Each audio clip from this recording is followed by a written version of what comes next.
नमस्कार, India news देख रहे हैं आप। आपके साथ मैं अभिषेक पांडे और इस बुलेटिन में बात करेंगे कि बांग्लादेश में पाकिस्तान के खिलाफ किस तरीके से गदर मचा हुआ है।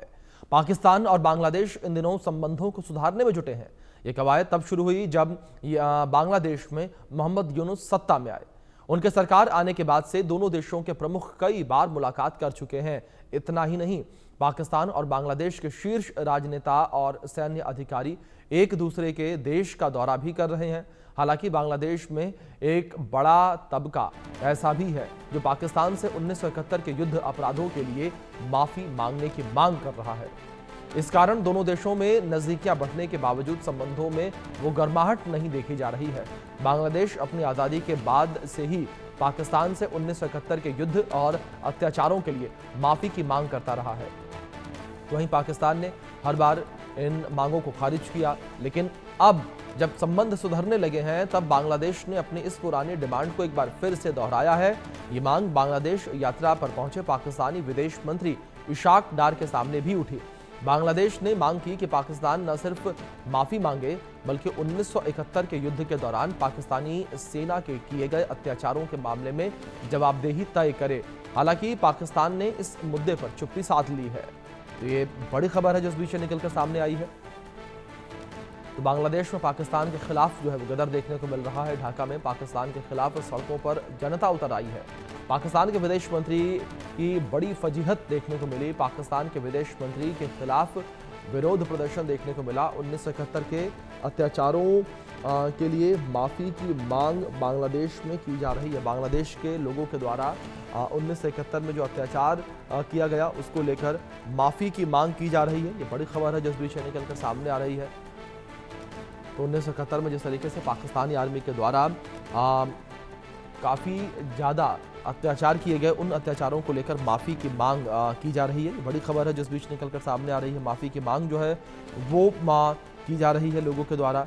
और बांग्लादेश में एक बड़ा तबका ऐसा है जो माफ़ी की मांग कर रहा है। ये बड़ी खबर है जो निकलकर सामने आई है। तो बड़ा तबका ऐसा जो इस वक्त पाकिस्तान से माफ़ी की मांग कर रहा है और जवाबदेही तय करने की बात कर रहा है। तो वहीं बांग्लादेश में पाकिस्तान की बेइज्जती उसको लेकर जानकारी पहुंचा दें तो इशाक डार के दौरे पर बांग्लादेश में बवाल मच गया। पाकिस्तान के विदेश मंत्री की बड़ी फजीहत देखने को मिली है और पाकिस्तान के खिलाफ सड़कों पर लोग उतर आए हैं। ढाका में पाकिस्तान के खिलाफ सड़कों पर जनता उतर आई है और पाकिस्तान के विदेश मंत्री के खिलाफ विरोध प्रदर्शन देखने को मिला। 1971 नरसंहार के लिए माफ़ी की मांग की है। पाकिस्तान ने हर बार बांग्लादेश के लोगों की मांग को खारिज किया। इशाक डार के सामने भी मांग उठी है। पाकिस्तान ने 1971 नरसंहार के मुद्दे पर चुप्पी साध ली है। My dear brother, in 1974, first time that issue was resolved in writing. The document is historic and is available for both countries. And after that, General Musharraf came here in a very open and candid manner. He actually addressed that issue. And I think between a family, between brothers, once this is done, even Islam tells us to clean your heart. So I think let's move forward. We have to work together. We have a bright future in this. So you see, this has been done actually. And the issue was resolved twice, 1974 and then early 2000 when General Musharraf visited, and he told the entire nation on behalf of the entire nation of Pakistan to the entire on behalf of Pakistan to entire nation of Bangladesh. की नाराजगी को लेकर बात करें कि पाकिस्तान से बांग्लादेश नाराज क्यों है। पाकिस्तानी सेना ने 25 मार्च 1971 को बांग्लादेश में दमन चक्र शुरू किया था और तत्कालीन पूर्वी पाकिस्तान में दमन चक्र शुरू किया गया। बांग्लादेश में आज़ादी की मांग करने वाले और शेख मुजीबुर रहमान के समर्थकों को कुचलने का लक्ष्य था। करीब 9 महीने तक चले दमन चक्र में 3 लाख से 30 लाख के बीच लोग मारे गए थे और पाकिस्तानी सरकार की ओर से गठित हुमुदुर रहमान आयोग ने 26,000 मौतों का अनुमान लगाया था। बांग्लादेश सरकार के अनुसार मरने वालों की संख्या 30 लाख के करीब थी। 1971 में बड़ी संख्या में महिलाओं का यौन उत्पीड़न किया गया। लाखों लोग भारत में शरणार्थी बनकर आए थे और बड़ी संख्या में लोगों ने बांग्लादेश को छोड़ दिया था। तो कुछ इस तरीके की स्थितियां जो है वो देखने को मिली थी और इसी विषय पर बातचीत करने के लिए हमारे साथ 2 खास मेहमान जुड़े हैं। हमारे साथ रिटायर्ड कर्नल संजीत सिरोही जी जुड़े हैं रक्षा विशेषज्ञ के तौर पर, और हमारे साथ विदेश मामलों के जानकार मनन द्विवेदी जी जुड़े हैं। बहुत स्वागत है आप दोनों मेहमानों का। चर्चा की शुरुआत मनन जी मैं आपसे करूंगा। मनन जी, अगर जो स्थितियां इस वक्त देखने को मिल रही हैं, जहां एक और बांग्लादेश और पाकिस्तान की नजदीकियां बढ़ती नजर आ रही हैं, लेकिन इन नजदीकियों के बीच जिस तरीके से 1971 का मुद्दा उठा, क्या आपको लगता है कि एक बार फिर से पाकिस्तान और बांग्लादेश में आने वाले समय में दूरी बनती नजर आएगी? यहाँ पर मुझे नहीं लगता है कि पाकिस्तान और बांग्लादेश में किसी तरह की दूरी और डिफरेंस नजर आएगा जी। क्योंकि मैं आपसे कहूं कि जब से मोहम्मद यूनुस आए हैं जुलाई से, वो लेके तो आए थे बहुत अच्छा नोबल ऑब्जेक्टिव कि एडमिनिस्ट्रेटिव सिस्टम में, बांग्लादेश के इलेक्टोरल सिस्टम में, जुडिशरी में रिफॉर्म्स किए जाएंगे और शीघ्र ही शेख हसीना को जैसे विलेनाइज किया गया, तो क्योंकि अब वो विलेन बाहर चला गया है तो नवंबर दिसंबर 2025 तक इलेक्शन होने की बात भी है। तो ये सारी बातें वहां पर हैं। पर इसमें मैं कहना चाहूंगा कि जब से मोहम्मद यूनुस आए हैं तब से पाकिस्तान और बांग्लादेश के बीच में घनिष्ठता बढ़ी है, उनके बीच ब्रदरहुड बढ़ा है। इसके दो एग्जांपल ब्रीफली मैं आपको देता हूं। एक तो ये कि पहले कोई डायरेक्ट नेवल ट्रेड बांग्लादेश और पाकिस्तान के बीच में नहीं था। श्रीलंका के आसपास कुछ स्थान ऐसे थे, कुछ पोर्ट्स ऐसे थे जहां पर बांग्लादेशी शिप जाते थे और पाकिस्तानी शिप से सामान को ले आते थे। पर ये बहुत बड़ा डेवलपमेंट हुआ कि मोंगा पोर्ट को और चिटागोंग को खोला गया पाकिस्तानी शिप्स के लिए।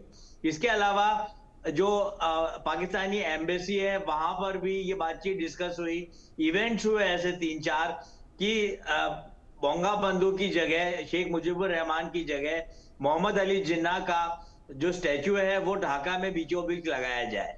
तो मुझे लगता है कि अभी जो डिस्टरबेंसेस हो रहे हैं वो कहीं ना कहीं नैरो पॉलिटिकल एंड्स के कारण हो रहे हैं, पर लार्जर अंडरस्टैंडिंग आज ही नहीं 1971 के बाद से भी पाकिस्तान और बांग्लादेश में अच्छी रही है।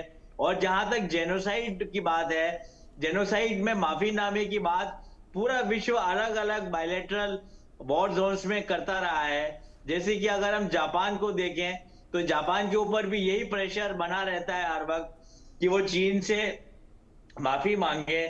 साउथ कोरिया में भी यही सीन रहता है कि साउथ कोरिया से जापान माफी मांगे, और कहीं ना कहीं वो ये काम कर भी चुका है। और नवाजों से अमेरिकन मरीन्स माफी मांगे कि किस तरीके से सेकेंड वर्ल्ड वॉर में उनके ऊपर अत्याचार तो नहीं किए गए अमेरिकन कॉन्सेप्ट में, पर फिर भी वहां पर नवाजों को एक्सप्लॉइट किया गया।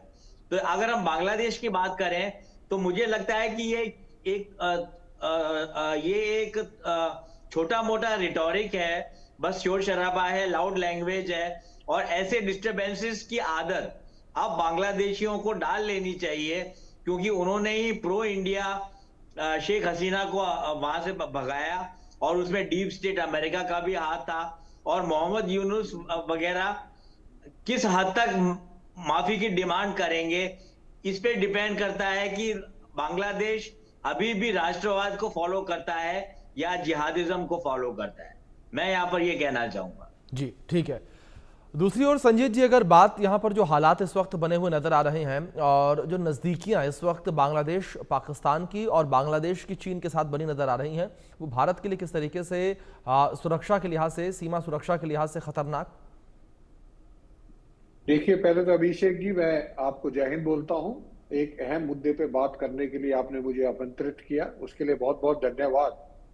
देखिए, जहां तक ताल्लुक है बांग्लादेश, पाकिस्तान और चाइना का, इसमें कोई दो राय नहीं है कि जब से शेख हसीना वहां से आई है तब से बांग्लादेश के सुर बदल गए। और बांग्लादेश का जो भी उसके बाद जो भी हुआ है, माइनॉरिटीज के अटैक होना, भारत के बारे में मोहम्मद यूनुस का चाइना में जाके बोलना कि जो है नॉर्थ ईस्ट पूरा लैंड लॉक्ड है और हम ही जो है इंडियन ओशन के हम शहंशाह हैं, तो ऐसी ऐसी बातें बोलकर उन्होंने भारत के खिलाफ बहुत अभियान चलाया है। और उसी की वजह से, क्योंकि जो भारत के खिलाफ बोलेगा पाकिस्तान ऑटोमेटिकली उसके साथ जुड़ जाएगा।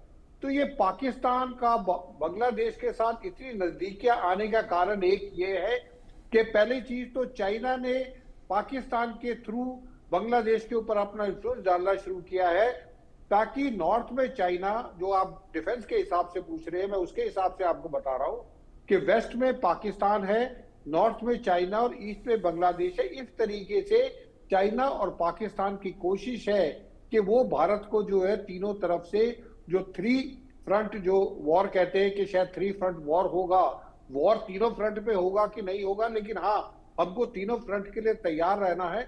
उसके लिए हमको अपना जो प्रिपेयर्डनेस है, डिफेंस प्रिपेयर्डनेस है, वो पूरी की पूरी तैयार रहनी है। लेकिन एक चीज मैं आपको बताता हूं अभिषेक जी, जब दो लोग एक दुश्मन के साथ बातचीत करते हैं तो उनका रवैया क्लोजनेस का रहता है, लेकिन जब वो आपस में बात करते हैं तो फिर जो डिफरेंसेस हैं वो उभर के आते हैं। अब ये जो 1971 में जो पाकिस्तानी आर्मी ने और जो रजाकार थे, उन्होंने जो पाकिस्तान, ईस्ट पाकिस्तान के जो लोग थे जो बाद में बांग्लादेश बन गया, उनके ऊपर जो अत्याचार किया, जो औरतों के ऊपर अत्याचार किया, ये 1971 के बाद से ही इस मुद्दे पे बांग्लादेश ने हमेशा जो है इसको प्रायोरिटी दी है और पाकिस्तान ने इसको नकारा करा है। और आज भी जो है इशाक डार जो बोल रहे हैं वो 1974 और 2002 की बात कर रहे हैं कि ये मामला तब सेटल हो गया था, लेकिन उनके जो फॉरेन उसके एडवाइजर हैं तौहीद हुसैन साहब, वो इस चीज से एग्री नहीं करते। तो ये जो कहना कि ये बड़ा नैरो है, नैरो नहीं है।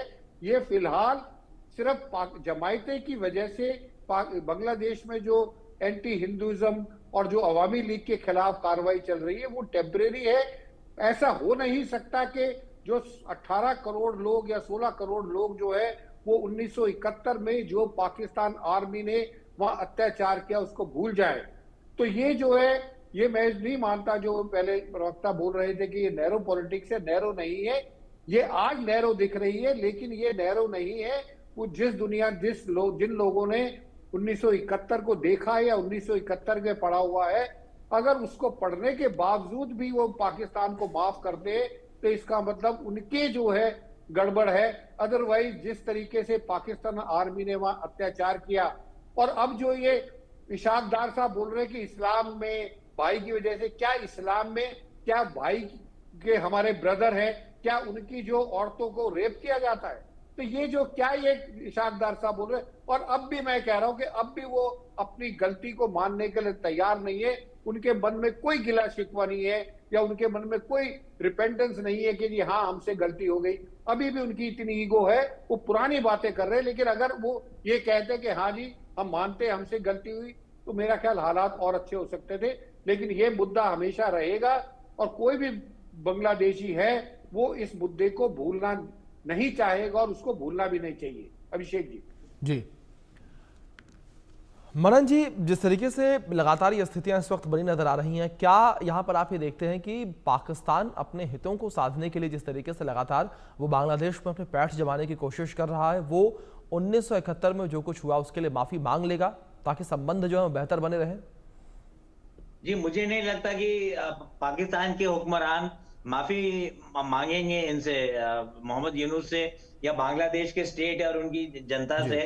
क्योंकि ये देखिए कि पाकिस्तान की जो विदेश नीति का एक पहलू ये भी रहा है बांग्लादेशी फ्रंट में कि वो नैरेटिव को नहीं मानते और एक नया नैरेटिव थोपते हैं पूरे विश्व पे, साउथ एशिया पे और बांग्लादेश पे, कि वो जेनोसाइड जो 71 में जो अत्याचार हुए बांग्लादेशी यूनिवर्सिटी में, ढाका यूनिवर्सिटी में, और करीब 4000 इंटेलेक्चुअल्स को कोल्ड ब्लड में मारा गया और हजारों प्रोटेस्टर्स को मारा गया, वो तो भारत के जनरल अरोरा ने आके धमकाया और चालाकी बड़ा स्ट्रेटेजिक गेन्स जो भारतीय सेना ने अपना लिए मिल गए थे मुक्ति वाहिनी को और इंडियन आर्मी को बांग्लादेश में, वहां पर किसी तरह बरगला कर और डरा कर और स्ट्रेटेजी की बात को आर्ग्यूमेंट देकर नियाजी से सरेंडर करवाया।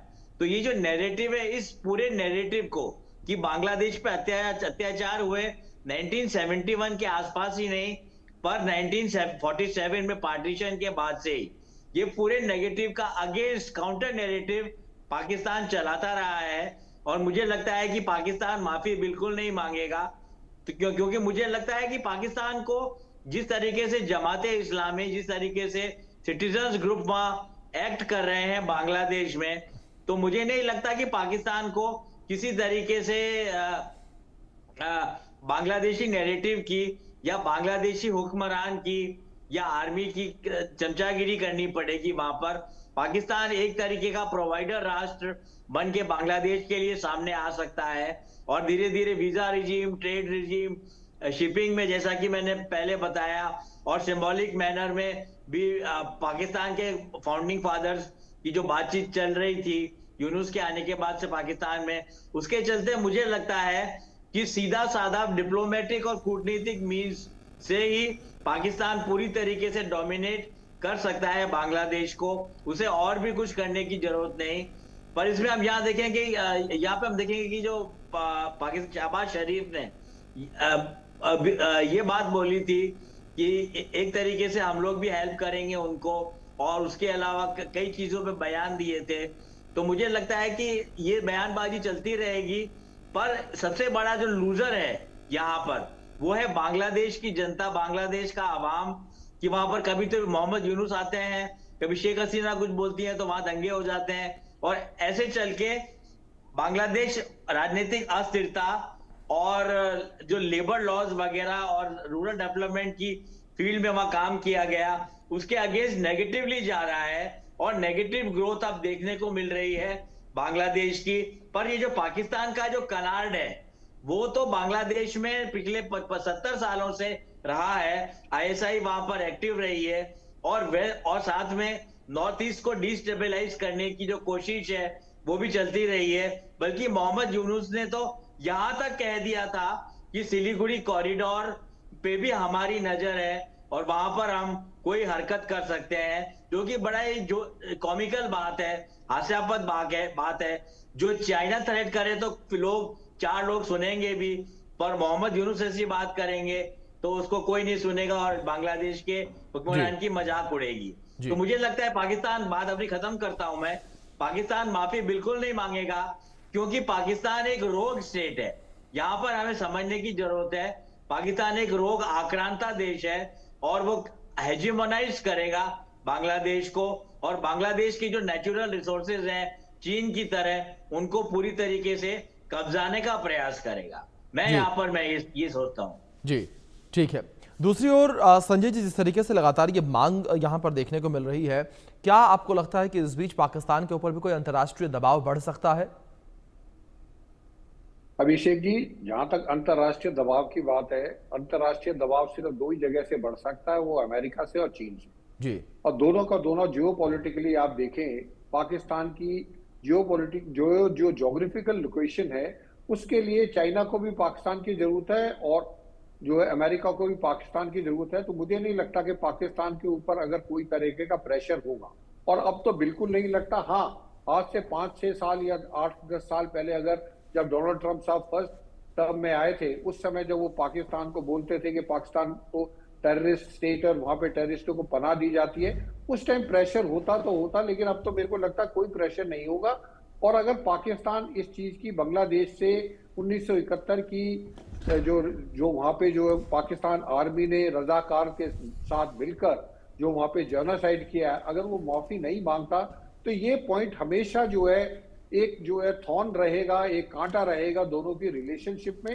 और मेरा ये मानना है कि जैसे जैसे इलेक्शन आएंगे, पास आने हैं, जो कह रहे हैं कि फरवरी में वहां पे जो है इलेक्शन होंगे बांग्लादेश में 2026 में, उस समय आप देखेंगे जैसे जैसे इलेक्शन आएंगे ये पाकिस्तान के साथ इसकी डिमांड बढ़ती जाएगी, क्योंकि नेशनलिज्म के ऊपर जो लोग वोट देने वाले, अगर अवामी लीग को आपने बैन कर दिया है तो, लेकिन अवामी लीग के सपोर्टर्स अभी भी बांग्लादेश में हैं, और जो अवामी लीग के सपोर्टर्स हैं वो जानते हैं कि 1971 में बांग्लादेश के महिलाओं के ऊपर, लोगों के ऊपर पाकिस्तान आर्मी ने क्या अत्याचार किया। तो ये चीज ऐसी भूलने वाली नहीं है। तो मुझे लगता है कि जैसे जैसे इलेक्शन आएंगे ये मुद्दा और उठेगा, और ये इलेक्शन की वजह से ये मुद्दा उठाया, नहीं तो इशाक डार से पहले भी पाकिस्तान की तरफ से कई लोग वहां पे जा चुके हैं रिसेंटली 1 साल के अंदर, लेकिन तब मुद्दा नहीं उठा। जब से इलेक्शन डिक्लेयर हुआ है तब से ये मुद्दा उठेगा और ये आगे और बढ़ता रहेगा। और पाकिस्तान, ये तो मैं मानता हूं कि पाकिस्तान माफी नहीं मांगेगा, जो उसने आज तक नहीं मानी, लेकिन मैं कह रहा हूं अगर पाकिस्तान माफी नहीं मांगेगा तो ये जो हालात जो पाकिस्तान और बांग्लादेश के जो क्लोज होने की कोशिश कर रहे हैं, जिसको चाइना कोशिश कर रहा है कि दोनों ये मिल जाएं, ये इतनी आसानी से नहीं होगा। थोड़े दिन बाद बांग्लादेश को भी रियलाइज हो जाएगा कि जिस जाल में पाकिस्तान और चाइना उसको फंसाना चाहते हैं, उस जाल में अगर वो फंस गया तो बांग्लादेश का भी वही हाल होगा। बांग्लादेश के भी प्रेसिडेंट या प्राइम मिनिस्टर के पास वैसा ही कटोरा आएगा जैसे कटोरा शहबाज शरीफ लेके घूमते हैं पूरी दुनिया में। अभिषेक जी। जी मनन जी, दूसरी ओर जिस तरीके से लगातार जो ये हालात इस वक्त बने नजर आ रहे हैं, जिस तरीके से संजीत जी ने भी इलेक्शन का जिक्र किया, क्या आपको ये लगता है कि ये इलेक्शन की वजह से इस तरीके से मुद्दा उठता नजर आ रहा है और मोहम्मद यूनुस जो है वो इस तरीके से लोगों के बीच एक मजबूती बनाने की कोशिश कर रहे हो कि देखिए हम 1971 के मुद्दे को अभी तक नहीं भूले हैं? जी, मैं आपकी बात से पूरी तरह एग्री करता हूं। बेसिकली जो राष्ट्र सफल नहीं होते, जैसे कि पाकिस्तान और बांग्लादेश जो फेल्ड स्टेट्स हो जाते हैं, वो किसी भी तरीके से राष्ट्र की परिभाषा में राजनीतिक विज्ञान के सिद्धांतों के तहत नहीं आते।